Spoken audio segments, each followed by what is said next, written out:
আমি দেখি দরজা খোলাই ছিল। তার মানে সেদিন রাতে ঘরের দরজাটা কেউ বন্ধ করেনি।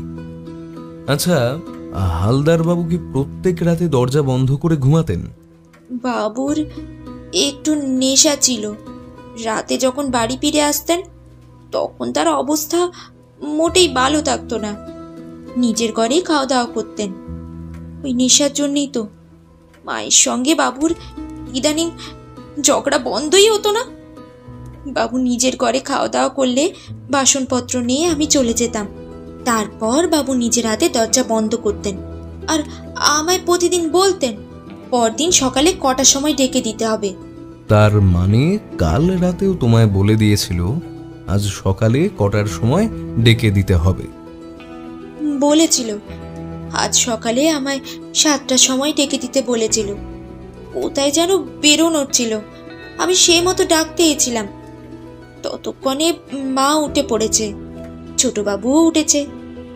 আমি ডাকাডাকি করে দেখি এই অবস্থা। জানলার সঙ্গে দুটো হাত যেন কেউ বেঁধে রেখে গেছে। মাথাটা সামনের দিকে ঝুঁকে আছে। গলার কাছে তাকিয়ে দেখি গলার কাছে সামান্য রক্ত লেগে আছে। একটা দড়ির পাশে দাগও রয়েছে। দড়ির ফাঁসটা এমন ভাবে গলায় পড়েছে যে গলা থেকে রক্ত বেরিয়ে এসেছে। আচ্ছা, এই বাড়িতে হালদারের বিধবা বোন মাধবী হালদার থাকে বলে শুনেছি। সকালে তোমার ডাকাডাকিতে সে ঘর থেকে বেরিয়েছিল? ও, ছোট দিদিমণি তো বেরিয়েছিল আমার ডাকাডাকি শুনে। ছোট দিদিমণি উপর থেকে নেমে আসে। উপরের ঘরে ছোট দিদিমণি আর মা থাকে, নিচের ঘরে বড়বাবু আর ছোটবাবু। বাড়িতে এই নিয়ম, মেয়ে মানুষেরা উপরের ঘরে থাকে আর ছেলেরা থাকে নিচের ঘরে। চিৎকার শুনে উপর থেকে নেমে আসে আর পাশ থেকে বেরিয়ে আসে ছোট দাদাবাবু। তার সঙ্গে আরও কিছুক্ষণ কথা বলে ব্যোমকেশ তাকে চলে যেতে বলল। এ বাড়িতে এসেই মিস্টার রায়কে কথাটা বলে দিয়েছিল ব্যোমকেশ। এক এক করে সে আলাদা করে সবার সঙ্গে কথা বলবে। প্রথমে কাজের লোকটাকে দিয়ে শুরু করল। রমা চলে যেতেই আমি বললাম, ব্যোমকেশ, কি মনে হচ্ছে বলো তো? যদি জানলার কাছ থেকে কেউ গলায় ফাঁস দিয়ে খুন করে থাকে তাহলে ঘরের দরজাটা খোলা ছিল কেন? আর আরও একটা ব্যাপার হলো, রাতের বেলা জানলার কাছে মিস্টার হালদার অমনভাবে যাবেনই বা কেন? যে কেউ তাকে ক্লোরোফর্ম দিয়ে অজ্ঞান করতে পারবে, আবার গলাতে ফাঁসও লাগাতে পারবে। অজিত, আমাকে একটু দেখতে দাও ব্যাপারটা। সবার সঙ্গে কথা বলে দেখা যাক, তারপরে না হয় এসব কিছু নিয়ে একটা ভাবা যাবে। এরপরে মিস্টার হালদারের স্ত্রী। আচ্ছা, তুমি একটা ব্যাপার ভালো করে লক্ষ্য করেছো? এরপরে ব্যোমকেশ আমায় একটা কথা বলল। সেটা শুনে আমি একটু অবাক হলেও বুঝতে পারলাম যে কথাটা প্রয়োজন, তাই ব্যোমকেশ আমায় সে কথাটা বলেছে। যে ঘরে আমরা বসেছি সেটা এক ধরনের একটা ঘর, যে ঘরে মিস্টার হালদারের মৃতদেহ পাওয়া গিয়েছিল। সেই ঘরটার জানলার কাছেই তার মৃতদেহ পড়েছিল। আমরা এসে মৃতদেহ দেখেছি। দুটো চোখ খোলা, বিস্ফারিত, ফ্যাকাশে মুখের একপাশ থেকে রক্ত বেরিয়ে এসেছে। মাথাটা সামান্য সামনের দিকে ঝুঁকে রয়েছে। হাতের বাঁধনটা তখনও ছিল। ব্যোমকেশ পরীক্ষা করে যাওয়ার পরে মিস্টার রায় খুব সাবধানে হাতের বাঁধন খুলে তারপর মৃতদেহ নিয়ে যায় পোস্টমর্টেমের জন্য। ব্যোমকেশ মৃতদেহ দেখে কিন্তু একটা কথাও বলেনি, অথচ বুঝতে পেরেছিলাম গভীরভাবে সে সব কিছু লক্ষ্য করে চলেছিল। মৃতদেহ বার করে নিয়ে যাওয়ার সময় শুধু মিস্টার রায়ের উদ্দেশ্যে একটা কথাই বলেছিল, আচ্ছা, মৃতদেহটা কি ঠিক এখানেই ছিল তো? মানে এই জানলার ধারে হাত দুটো বাঁধা অবস্থায়? আপনি নিশ্চিত? হ্যাঁ, বলবো এই কারণেই, কারণ মৃতদেহ প্রথম দেখেছে রমা। তারপর টেলিফোন পেয়ে আমরা এখানে এসে তো সেটাই দেখেছি। কেন জানি না মনে হলো ব্যোমকেশ কি যেন একটা সন্দেহ করছে। তারপর ভালো করে জানলার গড়াদের দিকটায় কি যেন লক্ষ্য করল। তারপর মিস্টার রায়কে বলে দিল এক এক করে সবাইকে পাঠাতে, সে আলাদা আলাদা করে সবার সঙ্গে কথা বলবে। এরপরে মিস্টার হালদারের স্ত্রী এসে ঘরে ঢুকলেন। ফ্যাকাশে মুখ, চোখের কোণে জল বোঝাই যায়। কাঁদতে কাঁদতে ক্লান্ত হয়ে পড়েছেন ভদ্রমহিলা। সামনের চেয়ারে বসতেই ব্যোমকেশ নরম সুর করে বলল, দেখুন, আমি বুঝতে পারছি এই সময় আপনার পক্ষে এই সমস্ত কথা বলাটা বড্ড কঠিন, কিন্তু যদি আপনার কাছ থেকে আমরা জানতে না পারি তাহলে যে এই কাজটা করেছে তাকে ধরতে পারবো না। কোনো লাভ হবে না ব্যোমকেশবাবু, আপনাকে তো আমি চিনি, আপনার কথা আমি আগেও শুনেছি। আপনি সর্বদা সত্যিকে উদ্ঘাটন করে অপরাধীকে শাস্তি দেওয়ার চেষ্টা করেছেন, কিন্তু আপনি কাউকে ধরতে পারবেন বলে তো আমার মনে হচ্ছে না, কারণ ওনার অনেক শত্রু সংখ্যা ছিল। কারোর সঙ্গে একেবারেই উনি ভালো ব্যবহার করতেন না। বাড়ির লোকদের কথা না হয় বাদই দিলাম, নেশা, জুয়া খেলা, রেসের মাঠে যাওয়া, এমনকি স্ত্রী সঙ্গ, এমন কোনো বদসঙ্গ নেই যেটা ওনার ছিল না। এমন মানুষের শত্রু সংখ্যা কি করে কম হবে বলুন তো ব্যোমকেশবাবু? দেখুন মিসেস হালদার, আইনের চোখে অপরাধী যত খারাপই হোক না কেন, আইনের চোখে অপরাধটা কিন্তু অপরাধী হয়। যে কোনো রকম অপরাধীকে শাস্তি দেওয়ার একমাত্র যোগ্যতা আইনের আছে। কোনো মানুষকে এইভাবে কোনো কিছুর জন্য শাস্তি দিতে পারে না। আমি ঠিক বলতে পারবো না, তবে কিছুদিন ধরে আমার মনে হচ্ছিল কিছু একটা হবে। বিশেষ করে যেদিন বাড়ির পিছনের বাগান গাছটাতে মাধবীর সঙ্গে ওই ছেলেটাকে উনি দেখতে পেয়ে দুজনকে বকাঝকা করেছিলেন, ছেলেটার গায়ে তো হাতও তুলেছিলেন। সেদিন ওই ছেলেটা বলেছিল তো সব, কি যেন নাম ছেলেটার, বিনোদ ঘোষাল। আমি চমকে উঠলাম। এই অঘোর ঘোষালের ছেলে বিনোদ ঘোষাল, যাকে পাওয়া গেছে বাড়ির পেছনে জানলার কাছে। কি হয়েছিল সেদিন? আমি ঠিক জানি না। সেদিন সন্ধ্যের দিকে হঠাৎই একটা চিৎকার শুনে আমি রান্নাঘরের কাছ থেকে বেরিয়ে আসি। রান্নাঘরে কাজের মেয়েটির সঙ্গে আমার রান্নার কাজে সাহায্য করছিলাম। তারপরে দেখি আলো নিয়ে পেছনের দিকে যাচ্ছে রমা আর ঠাকুরপো। আমিও গেলাম। তখনই দেখি কাঁদতে কাঁদতে মাধুরী ছুটে আসছে। তারপর দেখি ওনার সঙ্গে ওই বিনোদ নামের ছেলেটির সাথে কথা কাটাকাটি হচ্ছে। উনি ছেলেটাকে একটা চড়ও মারলেন। ছেলেটা তারপর কেমন একটা রাগি রাগি গলায় বলে উঠল, আমার গায়ে হাত দিয়ে কাজটা ভালো করলেন না কিন্তু আপনি, এর ফল কিন্তু আপনাকে ভুগতেই হবে। তারপর আমি বেশ ভয় পেয়ে গিয়েছিলাম। ছেলেটা এমন ভাবে তাকিয়ে কথাগুলো বলছিল, ওই পেছনের দিকে দরজা দিয়ে চলে গেল। উনি এসে মাধবীর ঘরের দরজায় বারবার ধাক্কা দিলেন, কিন্তু মাধবী দরজা খুলল না। তারপর আমরা সবাই মিলে কোনো রকমে শান্ত করে তুললাম। কিন্তু এত রাতের বেলা মাধবীর সঙ্গে ওই বিনোদ দেখা করতে এসেছিল কেন?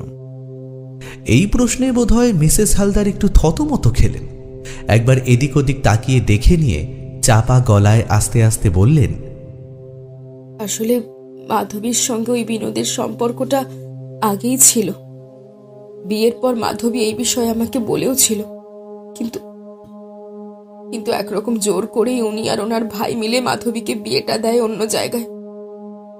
কিন্তু মেয়েটার ভাগ্য, 1 বছরের মাথায় স্বামীটা মারা যায়। ওকে আর সেখানে থাকতে দিল না, এখানে এসে রইল। তারপর থেকে ছেলেটার সঙ্গে মাঝে মাঝে দেখা সাক্ষাৎ করত। আমি জানতাম, এমনকি ঠাকুরপোও জানতো, কিন্তু তেমন কিছু কখনো বলতো না।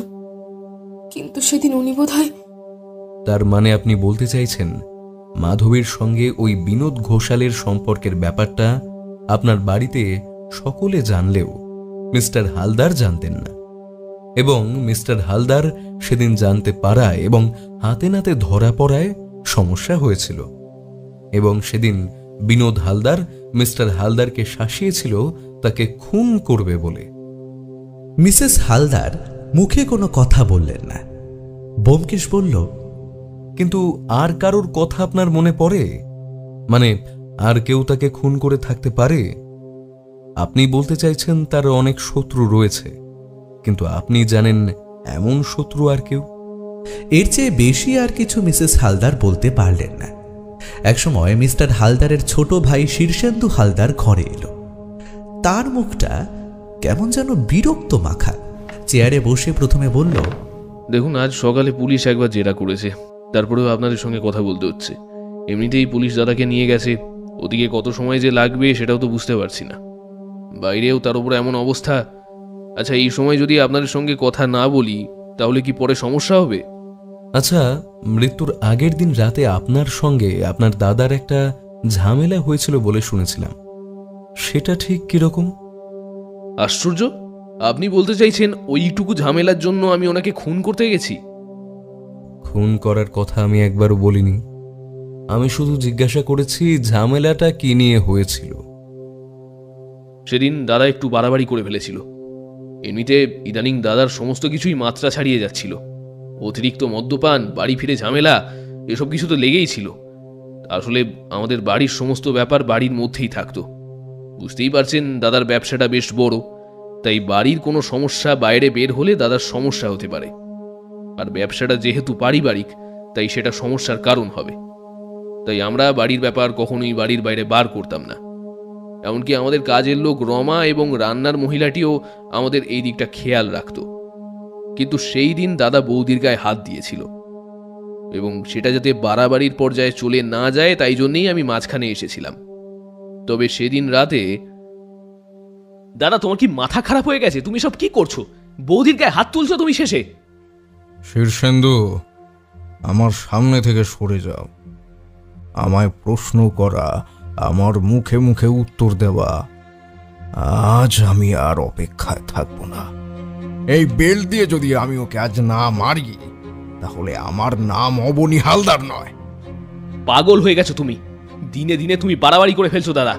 অতিরিক্ত মদ খেয়ে শরীরটাও খারাপ করবে, আর তার সঙ্গে বাড়ির কাউকে শান্তিতে থাকতেও দেবে না। শুধুমাত্র তোমার জন্যই এই সমস্ত কিছু হয়েছে। তোমার জেদের জন্য প্রথমে মাধবীর সঙ্গে এমন হলো, আর এখন তুমি... আমার জন্য এমন হলো? তুই কি চেয়েছিলি? আমার বোনের সঙ্গে ওই ভব ঘুরে বাঁশি বাজিয়ে বেড়ানো ছেলেটার বিয়ে হোক? ওর ভাগ্যে এটাই ছিল, তাই এটাই হয়েছে। না দাদা, আজকে বলতে বাধ্য হচ্ছি, ওর ভাগ্যে এমনটা ছিল না। সমস্তটাই তোমার জন্য হয়েছে, তোমার জন্য শুধু। আর একটা কথা কি জানো তো, মাধবীর স্বামীর যে... সেদিন কাল ঝগড়াটা অনেক বড়ই হয়েছিল। দাদার প্রতি আমার অনেক দিনের অনেকটা রাগ জমা ছিল, সেটা সেদিন সবার সামনেই উগলে দিয়েছিলাম। আসলে দাদার জেদের জন্যই তো মাধবীর সঙ্গে এমনটা হলো, তাই জন্যে আমি মাথা ঠিক রাখতে পারিনি। আপনি সবটাই জানতেন, তাই না? আপনার বোনের সঙ্গে ওই বিনোদের বর্তমানে যে একটা সম্পর্ক আছে, এই সম্পর্কের বিরুদ্ধে আমি কখনোই ছিলাম না, আমার বৌদিও ছিল না। শুধুমাত্র দাদার জেদের জন্যই ওদের দুজনকে আলাদা করা হয়েছিল। কিন্তু 1 বছরের মাথায় মাধবীর স্বামী মারা যাবার পেছনেও কিন্তু দাদার একটা হাত রয়েছে। সরাসরি না হলেও যে রয়েছে, এটা আমি একাই জানতাম। সেদিন সেটা আমি বাড়ির সবাইকেই বলেছিলাম। এই কথায় ব্যোমকেশ কিছুক্ষণ স্থির হয়ে রইল। শীর্ষেন্দুবাবু আবার বললেন, এখন দাদার খুনের পেছনে যেই থাকুক না কেন, আমি চাই আপনি সেটা খুঁজে বার করুন। দাদা যতই খারাপ হোক না কেন, দিন শেষে সে তো আমারই দাদা, আমার নিজের রক্তের সম্পর্ক। এভাবে কেউ তাকে খুন করবে সেটা তো আমি আর চুপ করে মেনে নেব না। পুলিশ পুলিশের মতন কাজ করুক, আপনি আপনার মতন কাজ করুন। আপনার কথা আমি শুনেছি, আপনি যে কাজে হাত দেন সেই কাজ যে সম্পূর্ণ করতে পারেন তা আমার ভালো মতোই জানা আছে। তার জন্য আপনার আলাদা করে যা পারিশ্রমিক লাগবে তা আমি আপনাকে দিতে রাজি আছি। কিন্তু যত দ্রুত সম্ভব আপনি আমার দাদার অপরাধীকে খুঁজে বার করুন। এরপর পালা এলো সর্বশেষ এবং প্রধান মাধবী হালদারের জবানবন্দির। এখানে বলে রাখা ভালো, এর আগে রান্নার মহিলাদের সঙ্গে সামান্য কথাবার্তা হয়েছে, তবে তিনি তেমন কিছুই জানেন না। তাছাড়া 2 দিন ধরে তার শরীর অসুস্থ ছিল। একরকম ঘুমিয়েই তিনি 2 দিন কাটিয়েছেন। এমনকি আজ সকালে যখন পুলিশ বাড়িতে আসে, তখনও তিনি দুর্বলতার জন্য বিছানা ছাড়তে পারেননি। মাধবী হালদার যখন এসে পৌঁছল, তখন আমি বুঝতে পারলাম কেন বিনোদ ঘোষালের সঙ্গে মাধবী হালদারের এমন একটা সম্পর্ক রয়েছে। ভদ্রমহিলা যে বিধবা, সেটা তাকে দেখে মনে হবে একমাত্র তার পরনের কাপড় দেখে। কালো পাড়ের সাদা শাড়ি ছাড়া তার কোনো কিছুতেই মনে হবে না যে তিনি বিধবা। তিনি চেয়ারে এসে বসলেন। ব্যোমকেশ বলল, শুনেছি পুলিশ জানালার পেছন থেকে বিনোদবাবুর একটা পেন খুঁজে পেয়েছে, এমনকি যে রুমালের মধ্যে ক্লোরোফর্ম লেগে রয়েছে সেটাও নাকি বিনোদবাবুর নিজের রুমাল বলেই পুলিশের সন্দেহ হচ্ছে। এ বিষয়ে আপনার কোন মতামত? এ বিষয়ে আমি কিছু বলতে পারবো না। যেদিন দাদার সঙ্গে শেষবার অনেক ঝামেলা হলো, তারপর কিন্তু তার সাথে আমার আর কোনো কথাবার্তা হয়নি। তাই এসব কি করে হলো আর কখন হলো আমি বলতে পারবো না। তার মানে সেদিন আপনার দাদার সঙ্গে বলতে গেলে এবাড়ির সকলেরই ঝামেলা হয়েছিল। আপনার বৌদির এবং আপনার ছোট দাদার, অর্থাৎ 3 জনেরই সেদিন রাতে তার সাথে ঝামেলা হয়েছিল। এবং সবচেয়ে বড় শত্রু অর্থাৎ বিনোদবাবু তো তার আগেই তার শত্রু হয়ে উঠেছিল। দেখুন, দাদার ওপর আমার রাগ কখনোই ছিল না। যা হয়েছে তাতে দাদার কিংবা আমার কারোরই কোনো দোষ নেই। তাই আমি সবকিছুই মেনে নিয়েছিলাম। আর বিনোদের সঙ্গে আমার সম্পর্কটা অনেক আগে থেকেই ছিল। তাছাড়া এখানে চলে আসার পরে প্রথম 1-2 বছর আমি বিনোদকে সরিয়ে রাখলেও পরে কিন্তু কথা বলতে বলতে মাধবী মাথা নিচু করল। ব্যোমকেশ আর আমি বোধহয় যা বোঝার তা বুঝতে পেরেছিলাম। তাই ব্যোমকেশ বলল, বেশ বেশ বেশ, প্রয়োজন হলে আপনার সাথে আমরা আবার পরে কথা বলবো। তবে একটা কথা, এর মধ্যে আপনারা বাড়ির কেউ বাড়ি থেকে কোথাও যাওয়ার চেষ্টা করবেন না। আর এই বিনোদবাবুকে কোথায় পাওয়া যাবে, তার সঙ্গে কথা বলবো কি করে, আপনার কোনো ধারণা আছে? মিস্টার হালদারের বাড়ি থেকে আমরা যখন বেরিয়ে এলাম তখন মিস্টার রায় আমাদের সঙ্গেই রয়েছে। মৃতদেহ পোস্টমর্টেমের জন্য চলে গেছে। মিস্টার রায় বললেন, কথা বলে কিছু বুঝতে পারলেন ব্যোমকেশ বাবু? যদি এবাড়ির 3 জন মিলে মিস্টার হালদারকে খুন করে থাকে তাহলে তাতেও কোনো কারণে আশ্চর্য হব না। কিন্তু সমস্যাটা হলো ওই জানালার বাইরে খুঁজে পাওয়া বিনোদের পেন এবং তার রুমালটা, ওটা ওখানে এলো কোথা থেকে? আমি কিন্তু একটা সহজ সমাধান দেখতে পাচ্ছি। দেখো, ওই ঘটনার কয়েকদিন আগে মিস্টার হালদারের সঙ্গে বিনোদের একটা ঝামেলা হয় এবং বিনোদ তাকে হুমকি দিয়েছিল দেখে নেওয়ার জন্য। হতেই পারে সেদিন রাতে কোনোভাবে ওই বিনোদ ওই বাড়িতে গিয়ে পৌঁছে তারপর তাকে খুন করে, আর পালাবার সময় কোনোভাবে পেনটা তার পকেট থেকে পড়ে গিয়েছিল। মিস্টার রায়, আপনি এই বিনোদ ঘোষালকে একবার জেরা করে দেখুন সে কি বলে। সেদিনের মতো আমরা বাড়িতে ফিরে এলাম। মিস্টার রায় বিনোদ ঘোষালকে জেরা করল, কিন্তু জেরার মুখে বিনোদ ঘোষাল কিন্তু আশ্চর্য কথা বলল। সেদিন সন্ধ্যের দিকে মিস্টার রায় টেলিফোন করে ব্যোমকেশকে সমস্ত কথা জানালেন। সন্ধ্যার সময় আমি আর ব্যোমকেশ বসেছি কেসের ব্যাপার নিয়ে কথা বলতে। এমন সময় টেলিফোন এলো। কথা শেষ করে ব্যোমকেশ সামনের চেয়ারে বসে বলল, অজিত, মিস্টার রায় একটা খবর জানিয়েছেন। এই খবরটা যদি তুমি শোনো তাহলে মনে হয় তুমি আনন্দিত হবে, কারণ তুমি কিন্তু সন্দেহ করেছিলে যে বিনোদ ঘোষাল কাজটা করেছে। কি খবর? কথা মতো মিস্টার হালদারের বাড়ি থেকে বেরিয়ে বিনোদ ঘোষালের খোঁজ করা হয়, কিন্তু বিনোদ ঘোষালকে পাওয়া যায় তার বাড়িতেই। পুলিশের জেরায় সে কিন্তু কোনো রকম তথ্য দেয়নি, এবং তার পেনটা কি করে ওখানে গেল এবং তার ওই ব্যবহার করা রুমালের মধ্যে ক্লোরোফর্ম কিভাবে লাগলো, এই সমস্ত তথ্যের কিন্তু কোনো ব্যাখ্যা পুলিশকে দিতে পারেনি। তবে বিনোদ ঘোষালের বাবা জানিয়েছে বিনোদ সেদিন রাতে তারই কোনো এক বন্ধুর বাড়িতে ছিল, এবং পুলিশ সেই মতো সেখানে গিয়ে জানতে পারে সে সেইখানে থাকলেও রাতের বেলা কি একটা কারণে একবার বাইরে বেরিয়েছিল। কিন্তু কেন বেরিয়েছিল, কোথায় গিয়েছিল, সেই ব্যাপারে বিনোদ ঘোষাল নিজে কিন্তু কোনো কিছু এখনো বলছে না। আমি তো আগেই বলেছিলাম এই সমস্ত কিছুর পেছনে রয়েছে ওই বিনোদ ঘোষাল। নিজেই দুটো প্রমাণ পাওয়ার পরেও যে কেন তুমি বিশ্বাস করছো না, ব্যাপারটা তো আমি কিছুতেই বুঝতে পারছি না। এটা তো জলের মতো সহজ একটা ব্যাপার। ওইখানেই আমার খটকা লাগছে। কেসটা সত্যি জলের মতো সহজ। মনে করো বিনোদ ঘোষালের পেনটা জানালার পেছনে পড়ে গেল, সেটা না হয় স্বাভাবিক ব্যাপার, কিন্তু বিনোদ ঘোষালের রুমালটা ওইখানে পড়ে থাকবে কেন? বিশেষ করে যে রুমালে সেই ক্লোরোফর্ম মাখানো ছিল সেই রুমালটা এত সহজে সে ওখানে রেখে দিয়ে যাবে? রুমালটা ওখানে রেখে দেওয়া আর পুলিশকে নিজের ঠিকানা বলে দেওয়া, দুটোর মধ্যে কি কোনো সম্পর্ক তুমি দেখতে পাচ্ছ না? আরে তুমি বুঝতে পারছো না, খুনের সময় অত কিছু মাথায় থাকে না। আবেগের বশে কিংবা রাগের মাথায় যারা খুন করে তারা যে এত কিছু ভাবে না সে কথা তো তুমি ভালোভাবে জানো। আমার তো মনে হয় বিনোদ ঘোষাল খুনটা আগের মতো ভেবেই করেছে। সেদিন রাতে কোনোভাবে সে আবার ওখানে এসেছিল আর তখনই সে কাজটা করে। কাজটা কিভাবে হয়েছিল সেটা যদি আমায় একটু বলো। দেখো, সেদিন রাতের বেলা বিনোদ ঘোষাল রাগের মাথায় ফিরে এসেছিল মিস্টার হালদারের বাড়িতে। সে জানতো মিস্টার হালদার ওই ঘরে ঘুমোতে যায়। হয়তো রাতের বেলা নেশার ঘরে এসে কোনো কারণে জানলার কাছে গিয়েছিল, এমনটা তো হতেই পারে, তাই না? যে খোলা জানলার কাছে দাঁড়িয়ে কিছু করছিলেন সেই সময় বিনোদ ঘোষাল সেখানে চলে আসে। ব্যাপারটা একটু আমাদের ধরে নিতেই হবে। তারপরেই গলায় ফাঁস লাগিয়ে তাকে খুন করা এবং তারপরে তার হাত বেঁধে রাখা পেছনে গরাদের সঙ্গে। এই কাজগুলো করার সময় কোনোভাবে তার পকেট থেকে তার পেনটা পড়ে গিয়েছিল। তুমি তো নিজেই বলেছো মিস্টার রায় বিনোদ ঘোষালের বাবা এবং তার বন্ধুদের কাছ থেকে এই ব্যাপারটা নিশ্চিন্ত করেছেন যে ওই পেনটা বিনোদ ঘোষাল সবসময় তার সঙ্গে রাখত।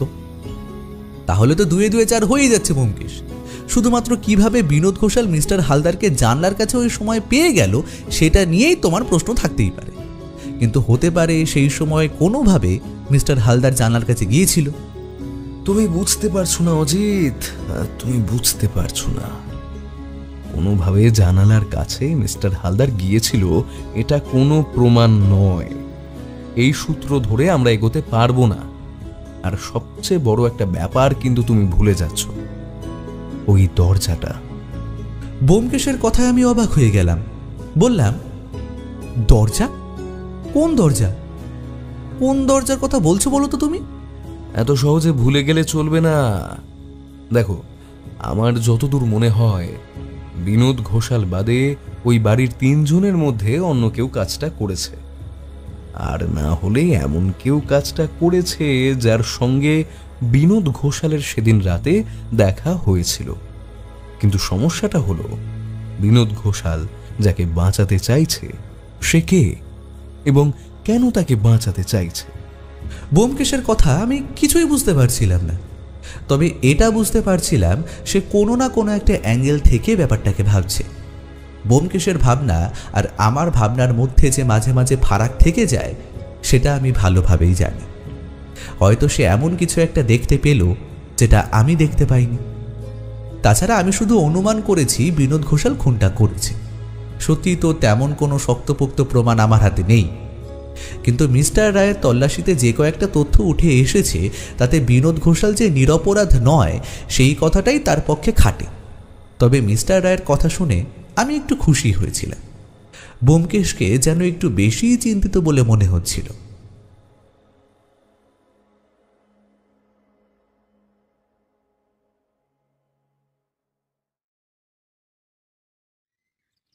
পরদিন সকালে যখন ব্যালকনির কাছে গিয়ে দাঁড়িয়ে সবেমাত্র মুদ্রা জপ করছি এমন সময় টেলিফোনটা বাজল। ব্যোমকেশের ঘরে এসে দেখি ব্যোমকেশ নেই। একান্ত বাধ্য হয়ে যখন টেলিফোনটা ধরলাম তখন দেখলাম অপর প্রান্ত থেকে টেলিফোন করছেন প্রখ্যাত বাচিক শিল্পী সেই অঘোর ঘোষাল।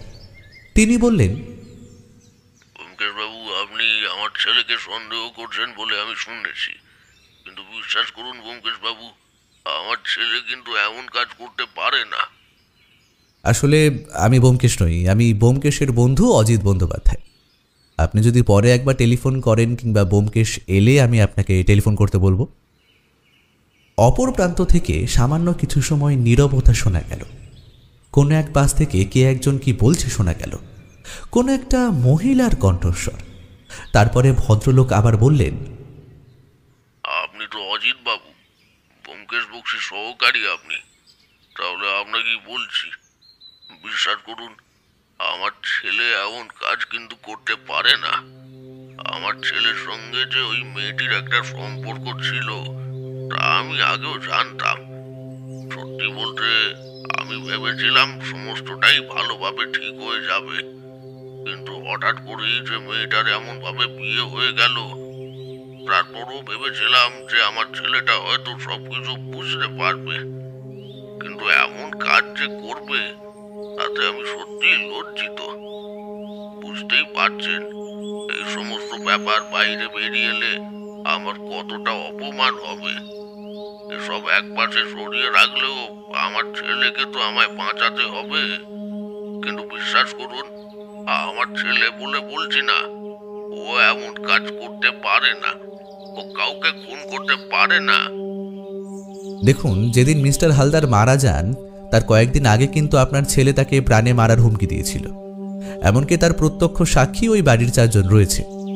আপনার কথা যদি আমি মেনেও নিই, তাহলেও কিন্তু সেই 4 জনের সাক্ষীতে আপনার ছেলের সমস্যা হতে পারে। তাছাড়া আপনার ছেলে পুলিশের কাছে কোনো কিছুই বলছে না, এতে তোর বিপদ বাড়বে। দেখুন, আমার মনে হয় আমার ছেলে চুপ করে আছে কারণ সে কিছু একটা লুকিয়ে রাখতে চাইছে। সে চাইছে না কেউ বিপদে পড়ুক। আমার ছেলেকে তো আমি চিনি, আর রাগের মাথায় হয়তো সে অনেক কথা বলেছে। কারণ মিস্টার হালদারের জন্য আমার ছেলে আর মিস্টার হালদারের বোনের জীবনের যে কয়েকটা সমস্যা হয়েছে, তার সবকিছুর জন্য দায়ী ওই ভদ্রলোক নিজেই। তবে ভদ্রলোক এখন মারা গেছেন, তার বিষয়ে খারাপ কোনো কথা বলাটা হয়তো উচিত হবে না। তবু আমি বলছি, আমার ছেলে এমন কাজ করতে পারে না। তারপরেই পাশ থেকে আবার কে যেন কি একটা বলল। ভদ্রলোক আবার বললেন, দেখুন, আপনি ব্যোমকেশ বাবুকে একটু বুঝিয়ে বলবেন। তেমন হলে আজ না হয় কাল ওনার কাছে এসে একবার ওনার সঙ্গে কথা বলবো। আপনি একটু কথা বলে রাখবেন দয়া করে। এরপর টেলিফোনটা রেখে দিলাম। বেশ ভাবনায় পড়ে গেলাম। ব্যোমকেশ এমন একটা কথাই বলছিল যে তার মনে হয়েছে বিনোদ ঘোষাল কাউকে একটা বাঁচাবার চেষ্টা করছে, আর তার বাবা নিজে ফোন করে আমায় এমন একটা কথা বলছে।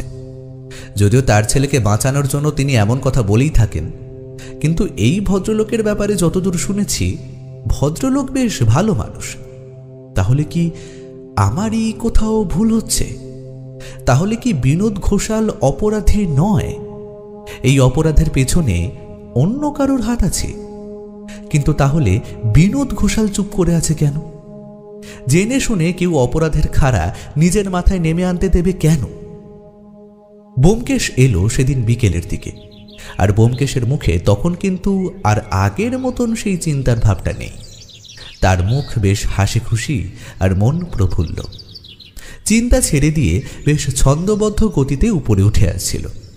আমি ব্যালকনির কাছে দাঁড়িয়ে কঠিন স্বরে বললাম, যেই হাতে একটা কেস ভালো মতো এলো, অমনি উনি আমায় না জানিয়ে এখানে ওখানে যাওয়া শুরু করে দিলেন। কি ব্যাপার বলো তো, কোথায় গিয়েছিলে? এখন কিছু বলবো না, কাল সকালে তোমায় সমস্ত কথা বলবো। কাল সকালে আমাদের একবার মিস্টার হালদারের বাড়িতে যেতে হবে, সেখানেই সমস্ত কথা তুমি জানতে পারবে। আবার কাল কেন? আজকেই বলো। আজকে যদি এখানে বলো তাহলেই তো হয়। না অজিত, কাল সকালে মিস্টার হালদারের বাড়িতে সবার সামনে আসল অপরাধীকে সেটা আমি বলবো। আশা করি সেখানে জানতে তোমার অসুবিধে হবে না, একটা রাতের তো ব্যাপার। তারপরে ব্যোমকেশকে বললাম সেই বিখ্যাত শিল্পী অঘোর ঘোষালের কথা। ব্যোমকেশের একটু পরেই বোধ হয় অঘোরবাবুর সঙ্গে একবার কথা বলেও নিয়েছিলেন। সে ব্যাপারে আমি তেমন কিছু জানি না, তবে গোটা রাত মাঝে মাঝেই চিন্তায় পড়লাম, আসলে অপরাধী কে? বিনোদ ঘোষাল নাকি ওই বাড়ির 3 জনের মধ্যে একজন? শীর্ষেন্দু হালদার, মাধবী হালদার, নাকি মিস্টার হালদারের স্ত্রী লাবণ্য হালদার?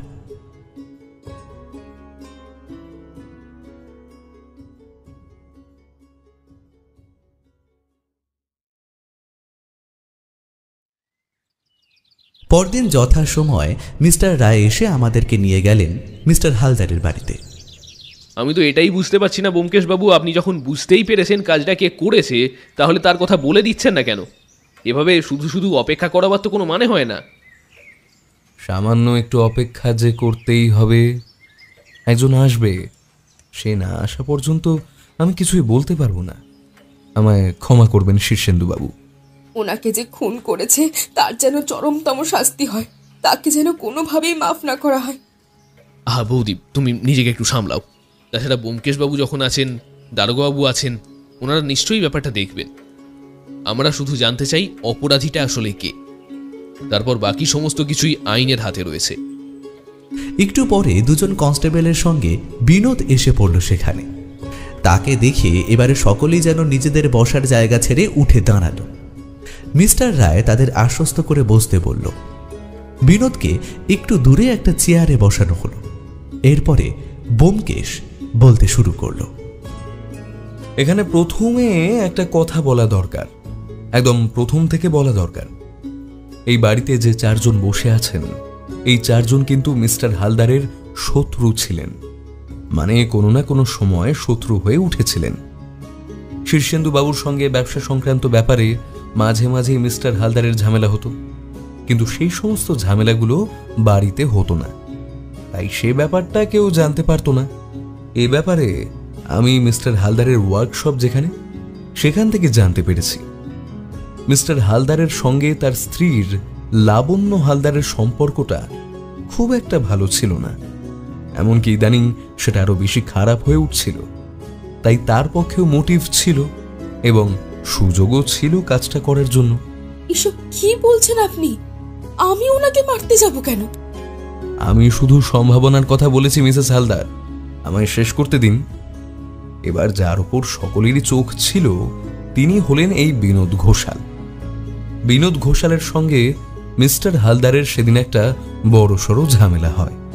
সেদিন বিনোদ ঘোষাল রাগের মাথায় তাকে শাসিয়েছিল খুন করবে বলে, কিন্তু বিনোদ ঘোষাল সেদিন রাতে এ বাড়িতে এসেছিলেন যেদিন রাতে মিস্টার হালদার মারা যান সেই দিন।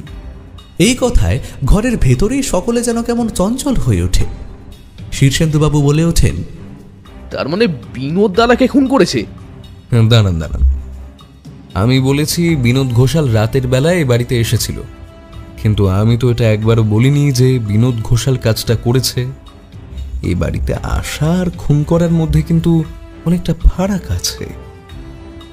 কিন্তু তাহলে কাজটা করেছে কে? আচ্ছা, আপনি ওই দিন রাতের বেলা হঠাৎ করে আপনার দাদার ঘরে গিয়েছিলেন কেন? কথাটা ব্যোমকেশ বলেছিল সোজা মাধবী হালদারের দিকে তাকিয়ে। এই কথা শুনে মাধবী হালদার কেমন যেন থতমত খেয়ে গেল। আমি মানে আমি তো মানে আমি আপনি আপনি তো ওই ঘরে গিয়েছিলেন। আপনি যখন গিয়েছিলেন তখন আপনি নিশ্চয়ই ওই ঘরে কাউকে দেখেছিলেন, তাই না? সত্যি করে বলুন তো। আমি না, মানে আমি তো ওই ঘরে যাইনি। আর আমি যখন গিয়েছিলাম তখন তো দাদা মারা গেছে। তখন যে আপনার দাদা মারা গেছে সে কথা আমি জানি, কিন্তু আপনি যখন ওই ঘরে গিয়েছিলেন তখন আপনি সিঁড়ি দিয়ে নামার আগে কাউকে তার ঘরে ঢুকতে দেখেছিলেন, সেটা কি মনে আছে? এই সময় আমার হঠাৎ করে মনে পড়ে গেল ব্যোমকেশ যখন কাজের লোক এবং রান্নার লোকের সঙ্গে কথা বলছিল, তখন রান্নার লোকেদের সঙ্গে সে আলাদা করে তার ঘরে গিয়েই কথা বলছিল। ব্যোমকেশ এবারে বলল, সেদিন রাতের বেলা মাধবীকে তার দাদার ঘর এবং বাড়ির পেছনের দিকে যেতে দেখেছিল একমাত্র এ বাড়ির রান্না করে সেই মহিলাটি, কিন্তু সে দেখেছিল মাধবীকে বাড়ির পেছনের দিকে যেতে। তার শরীর সামান্য সুস্থ হওয়ায় শেষ দিন রাতের বেলা ঘর থেকে বাইরে বেরিয়েছিল এক সময়, বোধহয় বাইরের হাওয়ার জন্য। যখন ব্যাপারটা দেখতে পায় তখন তার কিছু মনে হয়নি, কিন্তু পরে ব্যাপারটা সে আমায় জানিয়েছিল। বাড়ির অন্য কাউকে জানায়নি, তার কারণটা তোমরা সবাই বুঝতেই পারছো। কিন্তু যদি মাধবী কিংবা বিনোদ কেউ খুন না করে থাকে তাহলে তারাকে মারল কে? এইবার ব্যোমকেশ সোজা তাকালো মিসেস হালদারের দিকে, তারপর বলল, দড়িটা তো রমাকে দিয়েই জড়িয়েছিলেন, তাই না? রমাকে দিয়ে 2 দিন আগে লাইলনের দড়ি আনিয়েছিলেন অন্য কোনো একটা কাজের জন্য, কিন্তু রাতের বেলা যে ওটা ওই কাজে লেগে যাবে সেটা বুঝতে পারেননি। কথাটা শুনেই মিসেস হালদার কেমন যেন চমকে উঠল। তার চোখ সোজা চলে গেছে ব্যোমকেশের দিকে। ব্যাপারটা মুহূর্তের মধ্যে বুঝে ফেলেছে সে। কথাটা বুঝতে পেরেই চেয়ার ছেড়ে উঠে দ্রুত ঘরের দিকে যাওয়ার চেষ্টা করল মিসেস হালদার, কিন্তু ব্যোমকেশ এবং মিস্টার রায় দুজনেই তৈরি ছিল। একজন মহিলা কনস্টেবলকে নিয়ে আসা হলো। তিনি সঙ্গে সঙ্গে মিসেস হালদারকে ধরে ফেললেন। ব্যোমকেশ এগিয়ে গিয়ে বলল, সবকিছু ঠিকঠাকই করেছিলেন, কিন্তু এই রমার সঙ্গে কথা বলার সময় আমি আরো কয়েকটা ব্যাপার জানতে পেরেছিলাম। তার মধ্যে ওই দড়ির ব্যাপারটাও ছিল। অথচ দড়িটা আমরা খুঁজে পাইনি। এর একটাই কারণ হতে পারে, দড়িটা কেউ ইচ্ছে করে লুকিয়ে রেখেছিল, যাতে ব্যাপারটা বোঝা না যায়। এরপরের সবটা আমি বলি, তারপর না হয় আপনারা সবাই মিলিয়ে দেবেন। পালাবার চেষ্টা করে কোনো লাভ নেই মিসেস হালদার। মিসেস হালদার এবার কান্নায় ভেঙে পড়লেন। ব্যোমকেশ বলতে লাগলো, সেদিন রাতে ঝগড়াটা চরম পর্যায়ে পৌঁছেছিল। শীর্ষেন্দুবাবু, মিস্টার হালদার এবং মিসেস হালদারের মধ্যে ঝগড়া চরম পর্যায়ে ওঠে ব্যবসার কারণে। শীর্ষেন্দুবাবুকে প্রথমে সন্দেহ হলেও পরে বুঝতে পেরেছিলাম এমন কাজ তিনি করবেন না। এর আগে অনেক কিছু হলেও এর আগে কিন্তু মিস্টার হালদার মিসেস হালদারের গায়ে হাত তোলেননি। সেদিন বোধহয় তার আত্মসম্মানে একটু প্রবল আঘাত লেগেছিল। তাছাড়া সেদিন মাধবীর সাথে তারপরে কথা হয়। মাধবী তাকে জানিয়েছিল তার স্বামীর মৃত্যুর জন্য আসলে পরোক্ষভাবে হলেও মিস্টার হালদারই দায়ী ছিলেন। তার স্বামীর অ্যাক্সিডেন্টটা হয়েছিল মিস্টার হালদারের অতিরিক্ত মদ্যপানের কারণে। সেই অ্যাক্সিডেন্টে মিস্টার হালদার বেঁচে গেলেও তার স্বামী বাঁচতে পারেনি। বোধহয় সমস্ত কিছু একসঙ্গে হওয়ায় সেই প্রবল আবেগটা মিসেস হালদার মস্তিষ্কে সরিয়ে তাকে এমন একটা কাজ করতে বাধ্য করে। সেদিন রাতের বেলা এ ঘরে বোধহয় কোনো কথা বলার জন্যই মিসেস হালদার এসেছিলেন। কথায় কথা বাড়ে এবং তারপর মদ্যপ অবস্থায় পাওয়া মিস্টার হালদারকে লাইলনের দড়ি দিয়ে গলায় ফাঁস লাগিয়ে তাকে খুন করেন। একটা সন্দেহ আমার হয়েছিল, কারণ হাতের বাঁধা দড়ি ওখানে রয়েছে, রুমাল রয়েছে, পেন রয়েছে, অথচ অপরাধী ফাঁসের দড়ি নিয়ে চলে গেল। দড়িতে তো অপরাধীর হাতের ছাপ থাকবেই। তাছাড়া গলার ফাঁসটা এমনভাবে দেওয়া হয়েছে যে জানলার গড়াদের মধ্য থেকে ওইভাবে লাইলনের দড়ি দিয়ে ফাঁস দিতে গেলে গড়াদের আলকাতরা মাখা লোহার বেড়িগুলোতে অল্প হলেও তার দাগ থাকবেই। সেটা নেই, অর্থাৎ খুন হয়েছে ঘরের ভেতর। কিন্তু আমার মনে হয় তারপর ভয় পেয়ে মৃতদেহটাকে জানালার কাছে বসিয়ে দিয়ে এসেছিলেন তিনি, যাতে মনে হয় বাইরে থেকে কেউ কাজটা করেছে। আর হাতের দড়ি? এরপরে মাধবী যখন ওই ঘরে যায় তখন সে ব্যাপারটা দেখতে পায়, কিন্তু মাধবী হয়তো এটা বুঝতে পেরেছিল যে সেই ভদ্রমহিলা সেই সময় উঠে পড়েছেন এবং তিনি ব্যাপারটা বুঝলে সমস্যা হতে পারে।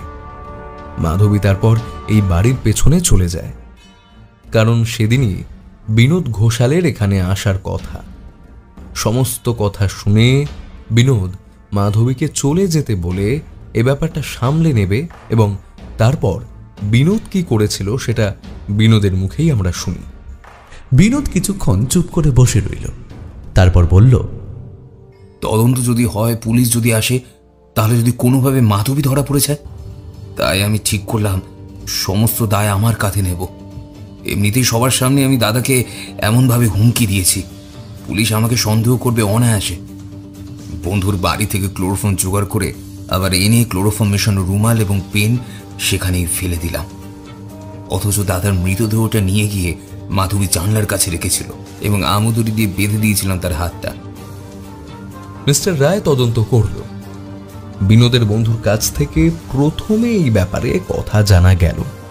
পরে সে স্বীকার করেছিল বিনোদ দুবার পরপর বাইরে বেরিয়েছিল, আর যে দড়ি দিয়ে মিস্টার হালদারের হাত বাঁধা ছিল সেই দড়ি ছিল একটা গামছা। গামছা যে এই বাড়ির কারোর সেটা বুঝতে খুব একটা অসুবিধা পরবর্তীতে কারোরই হয়নি।